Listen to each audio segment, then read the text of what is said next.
पाहिले बा हाय काय करू माय मग वय 35 वर्ष होऊन गेलं पुष्पी मी पुष्पी मग वय 35 झालं पण मले नवराच भेटत नाही म्हटलं आलती उमर द्या जाता करून जाऊ बोले शशिकांत बोले परत एक बहीण दिली आमच्या गावची आता परत बा पाहणं कितला बोज होतोय बा 2-2 बाया भेटतील म्हणतो आणि माणसायला एक भेटत नाही म्हणे आताच्या पोरायला मन 2 लय हुशार आहे बा पान कसा गुच्चा वाचतोय काय करू माय 35 ची होऊन गेली पण मले भेटलीच नाही दादा बरं आहे का दादा नुसते पाहताय का मग मले असं नाही मावशी की मले पाय आले लय स्थळ आले माय मले अमेरिका चीन जपान जर्मनी परभणी लय दुरून लोक पाय आले पण मग माझ्या पप्पा मध्ये विचारत बेटा तुले कसं पाहिजे मग मी सांगू मा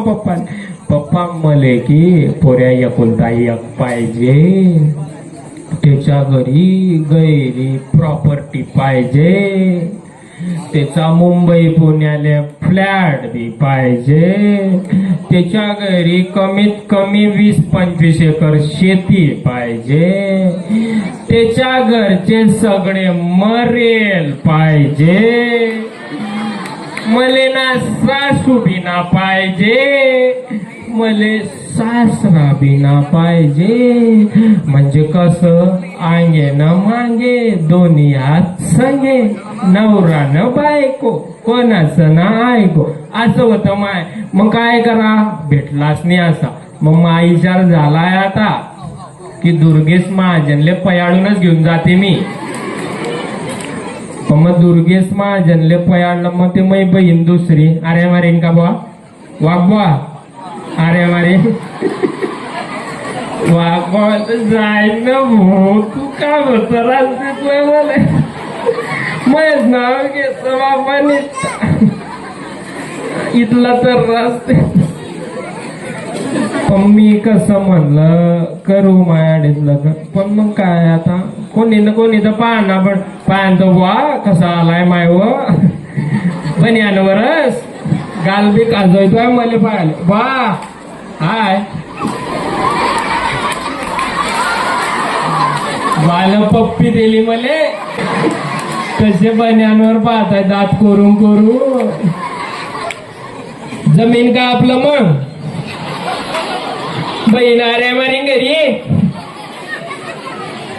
लटांगलं घेईन डायरेक्ट बोय घरी आता बापा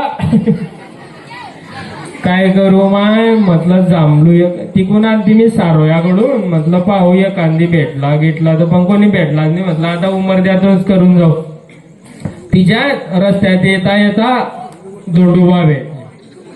चालणं म्हणे माझ्या घरी म्हटलं बा तुमच्या दातपड्यावर येऊन गेले आहे ना काय म्हणता मला चालणं घरी तिच्या बा दात करतोय घडघड काय खाल्लाय वास पहिलंच गणपतीचं सीझन आहे